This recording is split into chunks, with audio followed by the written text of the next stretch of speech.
ఏం పేరు? నా పేరు కృష్ణారెడ్డి. మాది వచ్చేసి ఆత్మకూరు మండలం, వనపర్తి జిల్లా. మేము వచ్చేసి ఇక్కడ అప్లికేషన్ ఇవ్వడానికి రుణమాఫీ కానందువలన వచ్చినాము. మా సొసైటీ వచ్చేసి పిఎస్ఎస్ రేజింతల ఆత్మకూరు సహకార సంఘం అని ఉంటుంది. అక్కడ వచ్చేసి 5 గ్రామాలకు ఉంటుంది. ఆరేపల్లి, వీరరావుపురం, కట్టేపల్లి, తూంపల్లి, రేజింతల అని చెప్పని. మొత్తం ఎన్ని గ్రామాలు ఉన్నాయి? మాకు 5 గ్రామాలు ఉన్నాయి. దాంట్లో వచ్చేసి మేము రుణమాఫీ పూర్తి కాలేదు అని చెప్పని గతంలో కూడా ఫిర్యాదు చేయడం జరిగింది. కలెక్టర్ గారితో అప్పుడు రుణమాఫీ కాని పక్షాన అప్పుడే వెళ్ళినాము. అక్కడ కాకపోతే మరి మంత్రి గారికి వచ్చి కూడా సెక్రటరియట్లో కూడా ఓఎస్డీ గారు ఉంటే అక్కడ ఒక అప్లికేషన్ ఇవ్వడం జరిగింది. అప్పుడు చెప్పింది ఏముందంటే మీ సొసైటీ నుంచి కొంత ఎలిజిబిలిటీ ఉన్నవి, కొంచెం ఎలిజిబిలిటీ లేని లోన్లు రాలేదు, అందుకోసం రుణమాఫీ కాలేదు, కావున ఇప్పుడు ఎంక్వైరీ చేస్తున్నాం, ఖచ్చితంగా అవుతుంది అని చెప్పడం జరిగింది. కానీ ఈ రోజు వరకు కూడా మళ్ళీ తిరిగి మాకు రుణమాఫీ కూడా కాలేదు. దాన్ని మా స్థానిక ఎమ్మెల్యే గారి కూడా వాక్య శ్రీహరి గారికి తెలియజేయడం జరిగింది. దాని ఇట్లా అప్లికేషన్ వచ్చేసి ఆర్టీ కింద తీసుకుని ఆ జిరాక్స్ చేసి కూడా పెట్టడం జరిగింది. ఇప్పుడు వచ్చేసి ఇక్కడ చిన్నారెడ్డి గారు కూడుకున్నారు, వాళ్ళ దృష్టి కూడా తీసుకెళ్లడం జరిగింది. దాన్ని వచ్చేసి ఎంక్వైరీ చేసి మరి చేస్తామని కూడా చెప్పడం కూడా జరిగింది. సంబంధించిన జిల్లాధికారికి రాయడం కూడా జరిగింది. ఇప్పుడు వచ్చేసి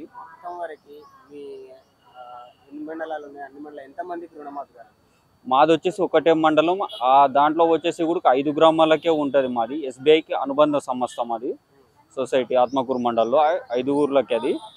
కావున అది వచ్చేసి మాత్రం 206 మంది ఉన్నారు ఇప్పటి వరకు. 11,000 నుంచి ₹1,00,000 లోను తీసుకున్న వాళ్ళు మాత్రమే ఉన్నారు. ఇట్లా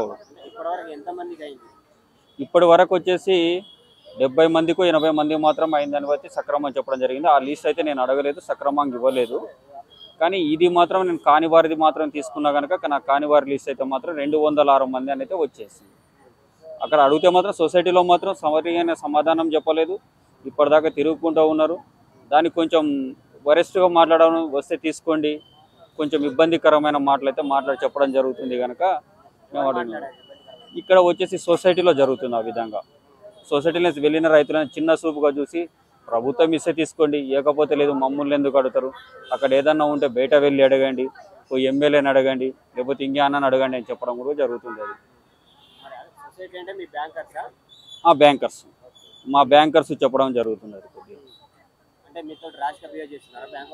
ర్యాష్గానే బిహేవ్ చేస్తున్నారు సొసైటీకి సంబంధించిన వాళ్ళు. అప్పట్లో వచ్చేసి మేము సొసైటీ దగ్గర అడుగుతూనే ఉన్నాం. అది చెప్తున్నాం కలెక్టర్ గారికి, మరి అక్కడ ఫిర్యాదు చేయడం జరిగింది. మరి మినిస్టర్ గారికి కూడా అది వచ్చి ఓఎస్డీ గారు, ఆ రోజు మినిస్టర్ గారు అందుబాటులో కూడా ఓఎస్డీ గారు ఫిర్యాదు చేయడం జరిగింది. దాని మీద ఎంక్వైరీ కూడా చేసి కూడా మాకు చేస్తామని చెప్పడం జరిగింది అప్పట్లోనే. ఇప్పటి వరకు అయితే ఎలాంటి యాక్షన్స్ లేదు వాళ్ళ మీద, ఎలాంటి సంబంధించిన సొసైటీ వారి మీద ఏది కూడా లేదు. ఇటు వచ్చేసి ఏం జరుగుతుందంటే సొసైటీ వాళ్ళు చేసిన తప్పేమో సొసైటీ వాళ్ళు సక్రమంగా పంపించలేదు, ఎలిజిబిలిటీ ఉంది అని చెప్పని గందరగోళంగా ఇక్కడ వీళ్ళతో కలెక్టర్ గారికి, ఇక్కడ మినిస్టర్ ఫిర్యాదు చేసినప్పుడు వీళ్ళు చెప్తున్నారు అధికారులతో ఇక్కడ వస్తే ఏమంటే లేదు, మీ సొసైటీ నందు కాదు, మేము రుణమాఫీ మొత్తం అయింది, అది ఏదైనా ఉందంటే కొంచెం ఎలిజిబిలిటీ ఉందో లేదో మీరే చూసుకోవాలి అని చెప్పడం జరుగుతుంది. ఇద్దరు మధ్యలో మాత్రం నష్టపోతున్నది మాత్రం స్థానికంగా ప్రభుత్వం పెట్టిన స్కీమ్కు అర్హులు కాకుండా ఉంటుంది, రుణమాఫీ కాకుండా ఉండిపోయింది మాత్రం రైతులే. ఇక్కడ 5 గ్రామాల రైతులు, అది ఒకరు కాదు. అంటే వీళ్ళ దృష్టిలో ఏముందంటే 206 మంది అంటారు, కానీ 206 కుటుంబాలు నష్టపోతున్నాయి అనేది మాత్రం గుర్తించుకోవాల్సిన పరిస్థితి అయితే ఉంది. 206 కుటుంబాలు అంటే చాలా పెద్ద మొత్తం అనేది ఇది.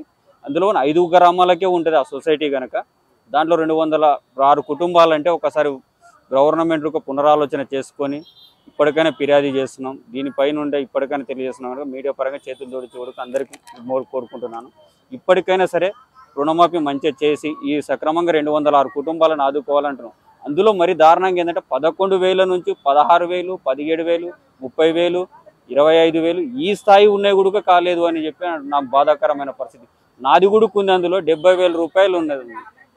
నేను కోసం ఉమ్మడి పాలమూరు జిల్లా రైతు సంఘం అని చెప్పి సంఘం తరపు నుండి కూడా వెళ్ళి అడిగి తీసుకోవడం జరిగింది. ఇది కూడా సంఘంలో అంత దారుణమైన పరిస్థితులు ఉన్నాయి ఇది కూడా. మరి కావున ఇప్పటికైనా ప్రభుత్వం చేయాలని చెప్పని మరి కోరుకుంటున్నాను.